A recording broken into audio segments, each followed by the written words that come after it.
Saiful Anam, Prodi Ilmu Politik kelas A2. Di sini saya ingin mengerjakan tugas mata kuliah Public Speaking dan saya mengambil judul Gerakan Islam Radikalisme. Nah, seperti kita tahu, gerakan radikalisme itu adalah orang yang mengekang adanya agama Islam. Nah, jika kita gerakan radikal itu adalah orang yang mengekang agama Islam. Nah, gerakan radikalisme itu muncul akibat orang-orang yang baru masuk dalam agama Islam. Orang-orang yang masuk dalam agama Islam itu pasti orang yang masih awam, orang yang masih baru, dan ilmu yang dia pelajari itu juga belum sebesar seperti para kiai dan para NU. Nah, gerakan itu muncul diakibatkan karena orang yang mendengar tausiah atau mendengar sebuah ilmu dari kiai, dia itu kaku dalam menelaah apa yang telah disampaikan. Nah, gerakan itu muncul karena orang-orang itu tahu bahwa agama Islam itu tidak baik. Tapi untuk bagi mereka yang masih awam, nah, gerakan itu muncul diakibatkan karena orang itu yang tidak tahu dengan agama itu membuat sebuah koloni atau sebuah pasukan di mana yang disebut dengan gerakan Islam radikalisme. Nah, gerakan Islam radikalisme itu membuat seseorang yang baru masuk itu akan diprovokasi agar tidak masuk dalam agama Islam.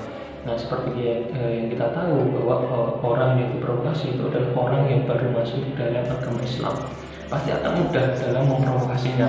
Beda dengan orang yang sejak dulu sudah menganut agama Islam. Nah, di gerakan Islam radikalisme itu juga itu sangat mengekang orang-orang untuk masuk dalam gerakan tersebut. Jika dia tidak masuk dalam gerakan tersebut, dia bisa dibunuh atau diteror oleh gerakan tersebut. Seperti kita tahu bahwa agama Islam itu adalah agama yang tidak membuat seseorang itu mengekang. Nah, beda dengan gerakan radikalisme ini, itu adalah mengekang. Padahal yang kita tahu agama Islam itu adalah agama yang yang dikasih sayang, harus dikasih sayangi dengan orang-orangnya. Agama Islam itu seperti itu. Beda dengan gerakan radikalisme ini tadi, itu tidak ada rasa kasih sayang sama sekali. Nah, tujuan dari gerakan radikalisme ini juga untuk membuat orang yang beragama Islam itu akan takut dengan mereka, dan orang yang beragama Islam tadi itu akan masuk dalam gerakan tersebut atau gerakan radikalisme. Nah, bagaimana kita mengetahui ciri-ciri orang yang masuk dalam gerakan radikalisme? Itu adalah orang-orang yang biasanya menghasut untuk masuk dalam gerakan. Biasanya orang yang ditargetkan itu adalah orang yang awam. Itu tadi saya sudah jelaskan ya, orang yang awam. Nah, yang kedua itu adalah orang yang yang menteroris. Nah, jika ada orang yang sudah diajak tapi dia tidak mau, maka orang itu akan diteror untuk masuk dalam gerakan radikalisme. Padahal seperti yang kita tahu bahwa gerakan radikalisme itu tidak hanya di agama Islam, di agama lain itu ada, seperti agama Buddha, agama Hindu, dan agama lainnya itu juga ada gerakan radikalisme. Cuman yang kita bahas itu adalah gerakan radikalisme Islam. Nah, bagaimana gerakan radikalisme Islam itu besar? Karena mereka itu menggunakan kekerasan. Siapa yang tidak takut dengan kekerasan yang dilakukan dari gerakan Islam radikalisme?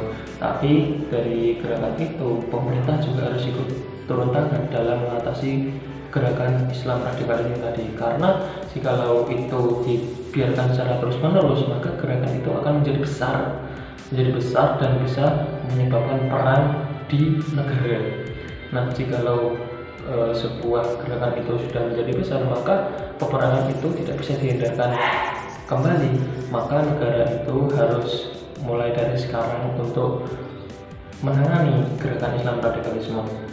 Bukan hanya itu, gerakan ini juga tidak hanya menimbulkan banyak konflik di negara, dan juga menimbulkan orang-orang yang beragama itu tidak memiliki rasa nyaman dalam melakukan kegiatan beribadah. Nah, karena itu pemerintah juga harus ikut terjun dalam mengatasi permasalahan tersebut.